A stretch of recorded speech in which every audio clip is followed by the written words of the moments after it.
All right. Um, Back with another one. I ran across this article by Associated Press. Very interesting article. I'm not surprised, uh, but yet it's very important because it shows and exposes a lot of what Eric Snowden was talking about when he was a hot topic in the United States media, even globally. But it just shows the power, the extent, the vulnerability, and the dangerous implications and possible repercussions of this mass metadata collection of people in this 21st century global society technocracy. Um, so the title I'm reading is called Exposed Chinese Database Shows Depth of Surveillance State. I say it's of things to come because we already know that in America we are highly surveilled um, by cameras, by our TVs, by red light cameras, speed cameras, cameras on buildings. Everywhere you go, you're being recorded. Um, but this article, I like the fact that it went in depth and things like that. So let's get into this. This is in Beijing. It says the Chinese database Victor Gevers found. So that's the guy who found the database. He found it online. The Chinese database Victor Gevers found online was not just a collection of old personal details, it was a compilation of real time data on more than 2.5 million people in Western China. It was updated constantly with GPS coordinates of their precise whereabouts, alongside their names, their birth dates, their place of employment. There were other notes on places that they had most recently visited, from mosques to hotels to restaurants. The discovery by Gevers, who was a Dutch cybersecurity researcher who revealed it on Twitter last week, excuse me, has given a rare glimpse into China's extensive surveillance of Xinjiang, a remote region and home to an ethnic minority population that is largely Muslim. The area has been blanketed with police checkpoints and security cameras that apparently are doing more than just recording what happens. The database Gevers found appears to have been recording people's movements tracked by facial recognition technology. He said logging more than 6.7 million coordinates in a span of 24 hours. Wow, that's tremendous. It illustrates how far China has taken facial recognition in ways that will raise alarm about privacy concerns in many other countries, and serves as a reminder of how easily technology companies can leave supposedly private records exposed to global snoopers.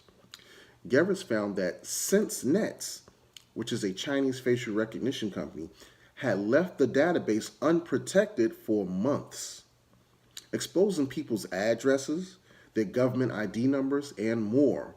After Gevers informed SenseNet of the leak, he said the database became inaccessible. This system was open to the entire world, and anyone had full access to the data, said Gevers, noting that a system designed to maintain control over individuals could have been corrupted by a 12-year-old child.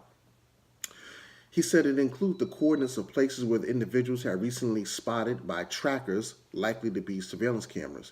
The stream indicated that the data is constantly being updated with information on people's whereabouts, he said in an interview over a messaging app. Gevers, Gevers posted a graph online showing that 54.9% of the individuals in the database were identified as Han Chinese, H-A-N, Han Chinese, which is the country's ethnic majority, while 28.3% were Uyghur. I'll say it's a Uighur, Uyghur, and 8.3% were Kazakh, both Muslim ethnic minority groups. A person who answered the phone at SenseNets declined a reason for a request for comment.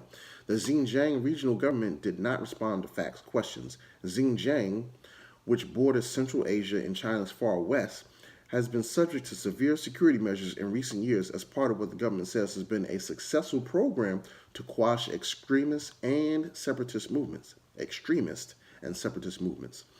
The U.S. and other countries have condemned the crackdown, in which an estimated 1 million Uyghurs, I really wish I need to get that pronunciation correct, uh, Uyghurs, Kazakhs, and other Muslim minorities have been detained in internment camps that the government says are vocational training centers designed to rid the region of latent extremism.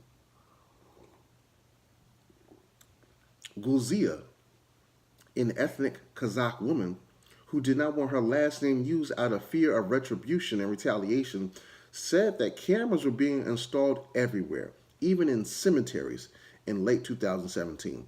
Now living across the border in Kazakhstan, she told the Associated Press by phone on Monday that she had been confined to house arrest in China and taken to a police station where they photographed her face and eyes and collected samples of her voice and fingerprint. Let's reread that sentence again. Now living across the border in Kazakhstan, she told the Associated Press by phone on Monday that she had been confined to house arrest in China and taken to a police station where they photographed her face and eyes and collected samples of her voice and fingerprints. Quote, "This can be used instead of your ID card to identify you in the future," she said they told her.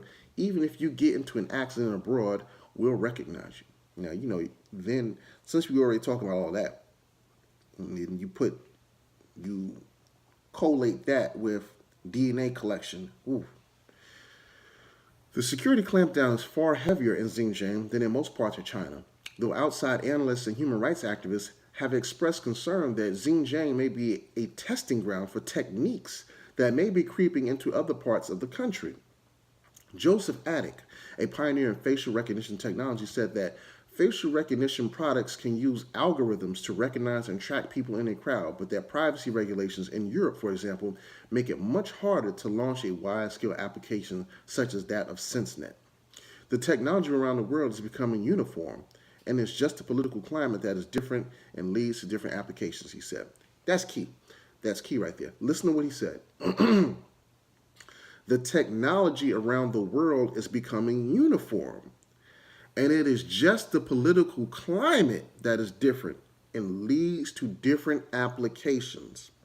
That right there is key. That's key right there. The political climate that we're in leads to the different applications of how the data that is being sequestered is applied. That's key right there. Get back to reading. According to company registry, SenseNet was founded in the southern China city of Shenzhen in 2015 and is majority owned by Beijing-based NetPosa, a technology company specializing in video surveillance. SenseNet's website showcases partnership with police forces in Jiangsu and Sichuan provinces and the city of Shanghai. Okay, so you're seeing how you have the integration between these private technology companies partnering up with the police or government-based entities. A promotional video boasts about SenseNet's capacity to use facial and body recognition to track individuals' precise movements and identify them even in a crowded or chaotic setting. Another video on its website shows surveillance cameras zeroing in on the path of a runaway prisoner. Okay, give me 1 second. My screen had updated and made me lose track.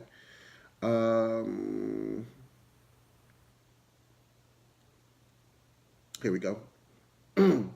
Of a runaway prisoner who ends up in an ailing relative's hospital room.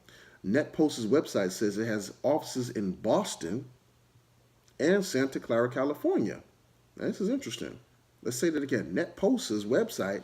So this is the same company that runs the facial recognition technology that they're using in Xinjiang to monitor the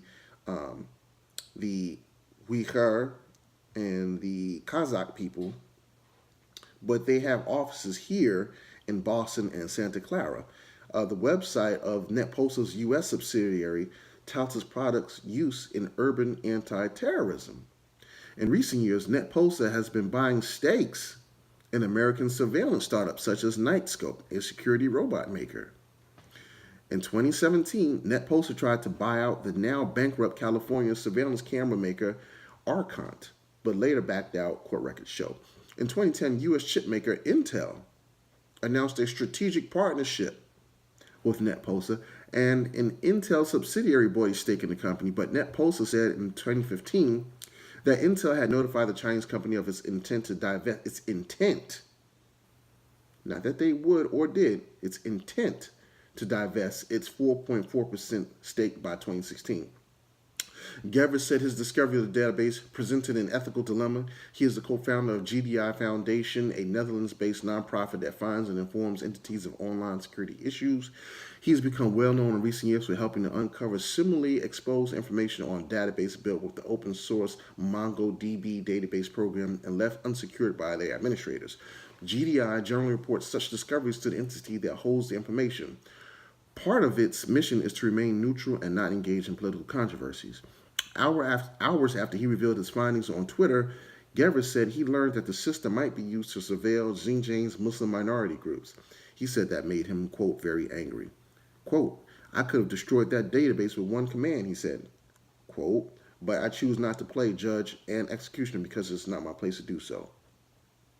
And that's the end of that story. So, wow, it just shows, to me, I'm not really surprised. I'm not surprised. And it shows that when you talk about power, control, authority,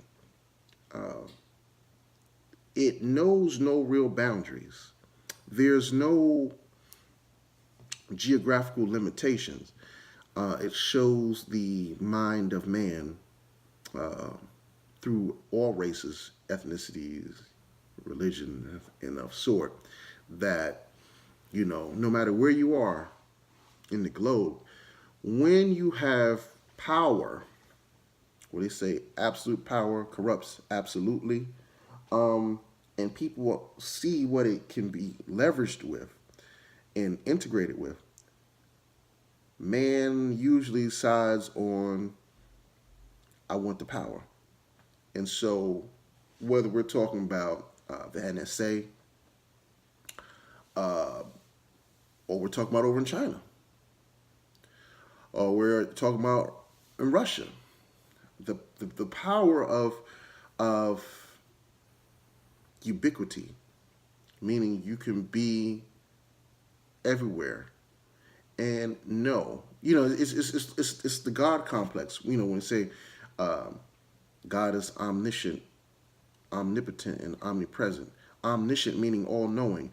Omnipresent meaning present everywhere. And omnipotent, all-powerful. That's what this technology is doing. It's giving people in authority the God complex, where they feel and they can have the ability to know everything about every person. And with this technology, they can be everywhere. They can be ever present in your phone, in your radio, in your car, in your TV, on your street lights, in the airplane, on the bus, in the subway, on the train, at your job. Everywhere is watching, like Big Brother like to say, Orwellian, and omnipotent, all powerful. Where, whether we want to talk about drone warfare, robot police, it's a myriad of ways in which things can be applied. And I think the writer who was quoting one of the people that were in for this said it best. It is the political climate and how that data is applied under that political climate. Those who are in power, how they see fit to use this information. Information can be used positively to liberate, uplift, and help, or it can be used negatively to subdue, suppress, oppress, manipulate, and exploit people. It's a double-edged sword, and I think that the mind of mankind and the greed and the lust for power and control often taints this. It's an inanimate thing. It's just data, but it's how it's used. So with that said, keep tuning in. I'll be dropping some more. All right. Take care. Have a blessed day.